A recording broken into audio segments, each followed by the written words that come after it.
এবছর পরিবারের সাথে ৪ঠা জানুয়ারি গেছিলাম সিমলায় এবং মানালি এই হোটেল ক্রাউন একদম ম্যালের পাশে এই হোটেলটাতে ছিলাম।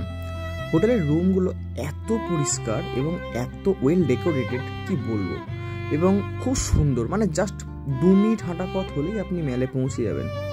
ভালো টিভি ছিল, বেড, সোফা, সমস্ত কিছু এদের মানে একদম হাইজেন মেনটেন করা এবং খুব হাই ডেকোরেটেড ছিল, এটা মানতেই হবে আমার।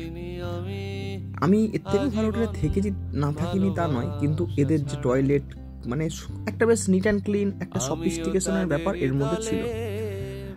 এই হোটেলটাকে রিভিউ না দিলেই নয়, এখানে কোনো পেড প্রমোশন নয়, এটা ছিল আমাদের ব্যালকনি। দেখুন, মানে এখানে আপনি এতটুকু নোংরা পাবেন না।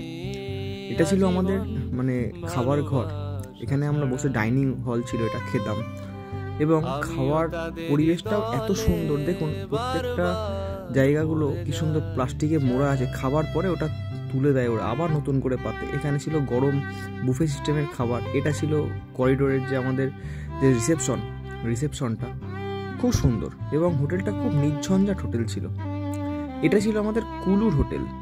এই কুলুর হোটেলটা ছিল একদম নদীর ধারে। এই নদীর ধারে এই হোটেলটা ছিল হোটেল পার্বতী, রিভারের একদম পাশে। এই হোটেলটারও খুব সুন্দর ভিউ ছিল, এবং এই হোটেলের একটা বৈশিষ্ট্য ছিল, প্রত্যেকটা হোটেলের মানে রুম কিন্তু ভিউ রুম। দেখুন এই রুম থেকে বেরোলেই একদম নিট অ্যান্ড ক্লিন হয়ে যায়। ওই সামনেটা পার্বতী রিভার, কুলুতে হোটেল সোলার এজেন্সি। এই হোটেলটা মানে রিভিউ এতটাই ভালো, তার কারণ হলো এই হোটেলটা লিফটও আছে এবং হোটেলের পরিষেবাও অত্যন্ত সুন্দর, আর সামনের পরিবেশ তো অত্যন্ত সুন্দর। ফেব্রুয়ারি মাসে সেকেন্ড উইকের দিকে এইসব অঞ্চলগুলো পুরো ঢেকে ছিল বরফে। আমাকে ছবি পাঠিয়েছিল এখান থেকে ম্যানেজার, এত সুন্দর লাগছিল। তা আমি মণিকরণ এখান থেকেই গেছিলাম। এই রুমে ছিলাম আমরা, এবং রুমগুলো যে মানে বেডগুলো ছিল, বেডের পাশে সুইচ, জল গরম করার জায়গা, ব্ল্যাঙ্কেট, সমস্ত কিছু আমাদের এক্সট্রা